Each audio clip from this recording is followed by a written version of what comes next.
और संभल मुद्दे पर अखिलेश यादव क्या कह रहा है, ये सुनते हैं। जानकारी छिपाई जा रही थी, जब वहां पर लोकल स्तर से जानकारी हासिल हुई तब मैंने कहा कि नईम की जान गई है और पुलिस की गोली से गई है। आप लोगों पे सब वीडियोस हैं, आप लोगों पे जगह जगह से वीडियोस मिले हैं, कवरेज है पूरा का पूरा कराया गया ये दंगा है।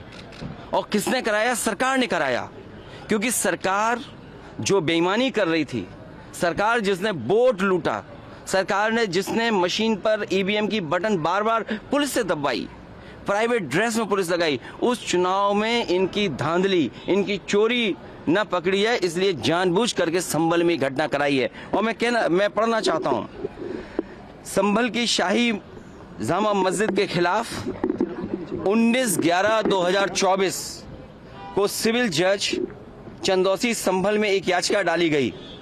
कोर्ट ने दूसरे पक्ष की सुने बगैर उसी दिन 19/11/2024 को सर्वे के आदेश दे दिए। ताज्जुब तो इस बात का है कि ऑर्डर मिलने के बाद ही संभल के जिलाधिकारी, संभल के पुलिस अधीक्षक आदेश को पढ़े बगैर 2 घंटे बाद ही सर्वे के लिए पुलिस बल के साथ शाही जामा मस्जिद पहुंच गए। जामा मस्जिद की कमेटी, जनप्रतिनिधि, उलेमा इकराम, सभी अधिवक्ताओं ने सहयोग दिया। जिस समय पहली बार सर्वे हुआ है और कोर्ट के आदेश के बाद पूरा का पूरा सहयोग, जो भी वहां जिम्मेदार लोग थे, जो भी जिम्मेदार वहां पर मौके पे थे, सबने सहयोग किया। जिलाधिकारी संभल और पुलिस अधीक्षक संभल ने 2.5 घंटे सर्वे के बाद कहा अब सर्वे पूरा हो चुका है और अब रिपोर्ट कोर्ट को भेज दी जाएगी। दिनांक 22/11/2024 फ्राइडे को जुम्मे की नमाज के लिए लोग नमाज अदा करने के लिए जामा मस्जिद पहुंचे, लेकिन पुलिस प्रशासन ने बैरिकेडिंग लगा दी ताकि लोग नमाज न पढ़ सकें। उसके बाद भी लोगों ने संयम बरता, नमाज अदा की और किसी प्रकार का विरोध प्रदर्शन नहीं हुआ, किसी तरह की विरोध नहीं हुआ। 29 तारीख को कोर्ट की अगली तारीख तय थी। शाही जामा मस्जिद की कमेटी और मुस्लिम समाज के सभी लोग कोर्ट के केस की पैरवी के लिए तैयारी कर रहे थे, परंतु दिनांक 23 तारीख को रात पुलिस प्रशासन द्वारा कहा गया कि 24 तारीख को यानी अगले दिन सुबह को दोबारा सर्वे किया जाएगा। आखिरकार पहले एक बार सर्वे हो गया।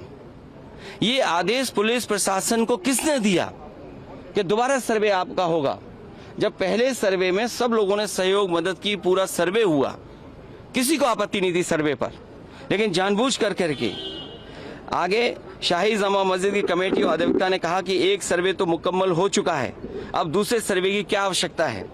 कोर्ट के आदेश का हमने पालन कर दिया, अगर दूसरा सर्वे करना है तो दोबारा आदेश करवाएं, कोर्ट के आदेश के बाद हम दोबारा सर्वे करा देंगे। लेकिन जिलाधिकारी संभल और पुलिस अधीक्षक संभल ने कोई सुनवाई नहीं की और तानाशाही दिखाते हुए और सुबह के वक्त से पहले शाही जामा मस्जिद आ गए। शाही जामा मस्जिद कमेटी और मुस्लिम समाज के लोगों ने फिर भी धैर्य रखा और दोबारा सर्वे के लिए अंदर ले गए। सर्वे के दौरान करीब 1.5 घंटा बाद जब जनता को सूचना मिली तो वो इकट्ठा होना शुरू हो गए। लोगों ने सर्वे का कारण जानना चाहा तो सर्कल ऑफिसर ने उनके साथ गाली गलौज की और लाठीचार्ज करवा दिया, बुरी तरह से जख्मी कर दिया। इसका विरोध करते हुए चंद लोगों ने पत्थर चलाए, जिसके बदले में पुलिस सिपाही से लेकर अधिकारी तक ने अपने सरकारी और प्राइवेट हथियारों से गोलियां चलाई, जिसकी वीडियो रिकॉर्डिंग है, जिसके एवज में दर्जन लोग गोलियों से घायल हो गए। 5 मासूमों जो कि अपने घर से सामान लेने के लिए निकले थे, उनकी मृत्यु हो गई। संभल का माहौल बिगाड़ने में याचिका दायर करने वाले लोगों के साथ पुलिस और प्रशासन के लोग जिम्मेदार हैं। इनको निलंबित किया जाना चाहिए और हत्या का मुकदमा चलाया जाना चाहिए, जिससे कि लोगों को इंसाफ मिल सके और आने वाले समय में कोई इस प्रकार की संविधान के खिलाफ गैर कानूनी घटना को अंजाम न दे जा सके। और बीजेपी के लोग ये कह रहे हैं कि संभल को बांग्लादेश बनाना चाह रहे हैं। देखिए, अगर आप बीजेपी की बात मानोगे तो गड्ढे में गिरोगे, जाके बीजेपी की बात मानोगे तो खाई में गिरोगे। बीजेपी वालों से पूछिए, क्या चुनाव कराया था आपने उत्तर प्रदेश में? कोई ऐसा मुसलमान भाई नहीं था जिसको इन्होंने रोका ना हो। लाठी से, बंदूकों से गाली गलौज की इन्होंने। हम लोग लगातार कहते रहे और फिर बीजेपी के पास जवाब क्या, जब चुनाव आयोग को शिकायत की गई तो चुनाव आयोग ने खाना पूर्ति कर करके कुछ अधिकारियों के खिलाफ कार्रवाई की। क्या ये बता सकते हैं क्यों कार्रवाई हुई थी उनके ऊपर? क्या वोट रोकने का अधिकार था? क्योंकि वोट लूटने पे चर्चा ना हो। ये लोग लूटने वाले लोग हैं, इनके लिए लोग कोई मायने नहीं रखते, लोग मायने नहीं रखते। इन्होंने तंत्र से समर्थन लिया और तंत्र से ही अन्याय कर रहे हैं। उनका सीधा साधा फार्मूला है, पहले वो अन्याय करते हैं, अगर आप अन्याय का विरोध करोगे तो आप उन्हीं के अधिकारी आपके खिलाफ तमाम मुकदमे दर्ज करा देंगे। क्या जियाउल इस्लाम वहाँ थे? हमारे विधायक वहाँ थे, सांसद थे क्या वहाँ? जियाउर रहमान। कोई बता दे, वो बेंगलोर में थे, वो अपने कार्यक्रमों में थे, संभल में नहीं थे। और ये तो उत्तर प्रदेश के बारे में आपको नहीं पता, आप में से सब उत्तर प्रदेश के लोग हैं। अगर प्रेस के लोग भी सच दिखा दें तो उन पे भी कार्रवाई हो जाती है। और मैंने अपनी प्रेस कॉन्फ्रेंस में कहा था कि बीजेपी के नेता ने कपड़े उतार करके प्रेस को मारा था, पूरे कपड़े उतार दिए थे। क्या कार्रवाई हुई बताइए आप? क्या प्रेस के लोग सुरक्षित हैं यूपी में? और अपना चुनाव जो लूटा है उसको छिपाने के लिए इन्होंने, सरकार ने जानबूझ करके किया है। कुछ लोग तो ये कहते हैं कि साबरमती फिल्म देख करके उन्हें लगा कि उन्हें भी बड़ा नेता बनना है, इसलिए ये सब कुछ कराया गया है।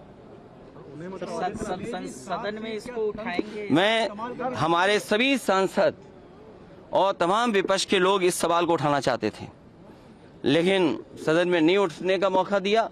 कल भी नहीं मिलेगा मौका, जब मिलेगा तब ये सवाल उठाया जाएगा और हमारा डेलीगेशन भी जाएगा, वहाँ के लोगों के दुख दर्द परेशानी। और फिर सरकार के हाथ में सब कुछ है, अज्ञात में नाम डाल दिए। मैं आपको याद दिलाना चाहता हूँ, कानपुर में जब दंगा हुआ था, अज्ञात में नाम लिख करके बड़े पैमाने पर पुलिस ने अन्याय किया था।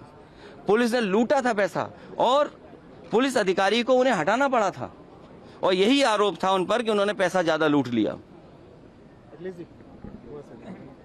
अब बोल दिया, इसके बाद क्या बोलेंगे?